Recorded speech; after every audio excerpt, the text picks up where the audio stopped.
Hello friends, welcome to Vantalakka kitchen. నిన్న ఏదో function ఉందని చెప్పి పిన్ని వాళ్ళ ఇంటికి వెళ్ళారు అమ్మ వాళ్ళు.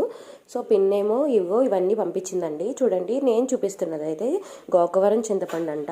అదైతే టేస్ట్ చాలా బాగుంటుందంట. దట్టు కాస్ట్ కూడా చాలా తక్కువ అంటండి, ఒక 50 రూపీస్ అంటే ఇది. నెక్స్ట్ ఏమో ఈ కరకజ్జం మచ్చు, అలాగే చిరి, ఇంకా గుల్లిపకోడి ఇవేమో మావయ్య తెచ్చాడంట, పిన్నేమో ఇచ్చింది మాట.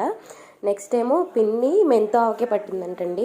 మెంతులవి వేపించి చలవ చేస్తుందని చెప్పేసి పట్టిందంట. అసలు ఎప్పుడూ అయితే అమ్మమ్మే పడుతుంది, మేము ఎప్పుడూ చేసుకోలేదు. కానీ పిన్ని మాత్రం ఈసారి మా కోసం అని చెప్పేసి పట్టి మాకు పంపించిందండి. మెంతావకి అనగానే నాకు మా అమ్మమ్మే గుర్తొచ్చింది. ఎందుకంటే మా మమ్మీ మా కోసం అని చెప్పి చేసేది. సో ఈసారి మా పిన్ని ఆ పోర్షన్ తీసుకొని చేయడం మాకు చాలా బాగా నచ్చింది అనమాట. ఈ రోజుల్లో అందరూ ఎవరికి వారే ఎమ్నా తీరే అన్నట్టున్నారు. అందుకేనండి పెద్దలు అంటారు, కలిసి ఉంటే కలదు సుఖమని. ఇలాంటప్పుడే మన వాళ్ళ విలువ తెలిసి వస్తుంది కదండి. సో మా అమ్మమ్మ లేదనే లోటు మా పిన్ని తీర్చింది.